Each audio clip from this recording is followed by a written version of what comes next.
So the Sega developers dropped so much information on NGS, a lot of questions have been answered, and there are even more to come right after the closed beta announcement. And today we're going to get straight into it on that brand new Genesis Prologue #1. What's good, Arc Ops? It's the Arc Ninja Arctic here. Alright guys, this first prologue has been broken down into about 6 parts. We're just going to go ahead and discuss every part together and just break down the information that we see here that they have shown us. Now first up is part 1 is the world. And this is basically just showing us just a little bit more about the world and what's going on, a little bit of the plot line. And it says here that this is a story set on the planet of Halpha, where Arcs are fighting an endless battle against the unknown dolls. The members of Arcs are made up of skilled people from Halpha and from the Meteorin, who are arriving frequently via pods from outer space. Now I'm not entirely sure if the Meteorin are going to be random NPCs or people that are going to advance us in the storyline of NGS, but that's pretty much my guess. And that was pretty much it for part 1, the world. Let's get into the next part, which is combat action. Now in this segment of the prologue, they showed us 3 extra classes that we didn't see yet. And all in total, we have the Hunter, the Ranger, the Force, Fighter, Gunner, and Techer. Now with those classes, they did show a few weapons that we already know from the Hunter, Ranger, and Force, which is the sword, the assault rifle, and the rod. And now with Fighter, Gunner, and Techer, they've displayed Knuckles, twin machine guns, and the wand. Now we're not going to get too much in detail about these classes. I'm going to be making a full video on all 6 of these classes put together. I already had made one for the Hunter, but I'm going to put all those videos into one. Now something new that they introduced was the multi-weapon system. It's a system where you equip the main and subclass together. You can combine a weapon from each class to create your own weapon playstyle. In a sense, you can have a sword that can change into a twin machine gun, kind of similar to a hero class, but using most of their PAs and techniques. Next up, they showed us some basic actions, some that we already have seen, which is Photon Dash and Photon Glide. But they showed us a new one, which is Wall Kick. Basically, when you're on a Photon Dash or a Glide, maybe you get stuck on a wall here or there, you can go ahead and wall kick that and scale that wall. And they also showed us swimming, which is brand new to NGS. They don't have that in PSO2. Not entirely sure if that's going to be completely useful or that's just something as a cosmetic action to be shown. However, we don't know that yet, so it could be very useful. Alright guys, and getting to the next part, which is the open field. They showed us some fast travel being taken place with the Ruka device. Now this device can be found in many locations across the map of Halpha. Once you've activated this device, you'll be able to fast travel to that device via the world map. In addition to the Ruka device, it lets you access your storage, which is pretty good, especially if it's going to be this big of an open world. Now as far as the mag, it looks like it'll be a personal map and guide and a teleporter for fast travel. Next, they display Cocoon quests.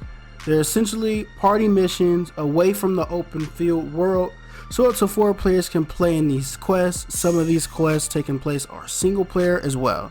Now once again, we're getting into some things that you may have known if you do play PSO2, which are emergency quests. Now if you played PSO2, now you know a little bit about emergency codes, or in this case for NGS, emergency trials. You're basically timed in the world quest, where a quest will randomly spawn and all players in the field can participate.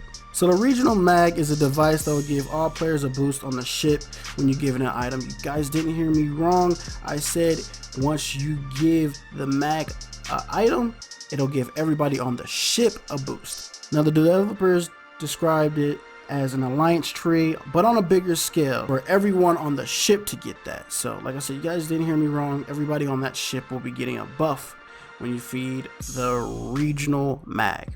So let's get into urgent quests. They're slightly different. They still spawn randomly. However, you'll be able to teleport with your party to the quest directly inside of the open world map. There's no going into the actual lobby to start up a quest or anything. You can go straight into it while you're in the open field. Alright guys, let's get into the next one, which is the Central City. Now this is the Ark's base of operations. It's just basically the lobby. Just like in PSO2, there are NPCs with quests, shops, items to help the player enhance the character and their items, and of course affixing is still here, guys. Now you can go do your emotes and everything. There's going to be places where you can set up for alliance meetings and whatnot. Getting to the next part, which is communications. Pretty short, not too much in detail in this one, but let's just get into it. So just like in PSO2, balloon chat symbol arts are a thing in NGS, as well as new stamps. Stamps are a featured symbol art that will be updated often by the developers, giving you more things to check out and see what kind of emotes you might like inside of the lobbies and wherever you're at in the open field. They also have animation stamps. Even though they weren't shown here as of right now, they said that they are going to be updating those soon and getting those out more than likely on the Prologue number 2. Now going in between PSO2 and NGS, the devs confirmed that yes, you'll be able to switch via the blocking system. So there was probably a little bit of speculation of how we were going to be able to switch. Yes, it is a block. If you guys didn't know, you can start it up from NGS and switch over to the original PSO2. Last but not least, they did show a little bit more on the character customization. Now we're not going to go too in depth on the character customization. I'll pretty much just be showing you guys a lot here in the background. Now we're just going to hit a couple key points on the character customization. They did talk a lot about the character customization, but I'm just going to show you guys some things that I found pretty much interesting on this topic.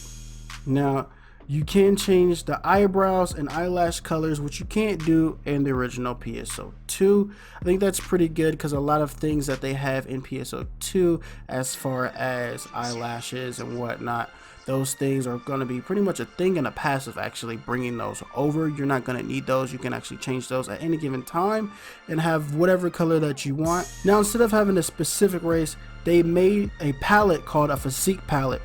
With this, you can create a unique character that also can use things such as Newman ears on a human physique or Newman horns on a cast. This completely eliminates races from NGS. Now accessories has been changed, being able to add more accessories to characters, which they've talked about before. It uses a rarity system that allows you to put as many accessories on as you can in the limit of the system. Starting out, the max rarity is 18. However, I'm assuming that you can change the number, increase it, maybe with AC or SG. Only time will tell until we get some more information. That's all we really have on that. And with that being said, guys, that's pretty much it. Quick summary on the new Genesis Prologue number 1. Hopefully you guys did enjoy and found this informative. If you did, make sure you guys leave a like and don't forget to subscribe. It helps the channel grow. And with that being said, guys, hope you guys have a good one. Peace.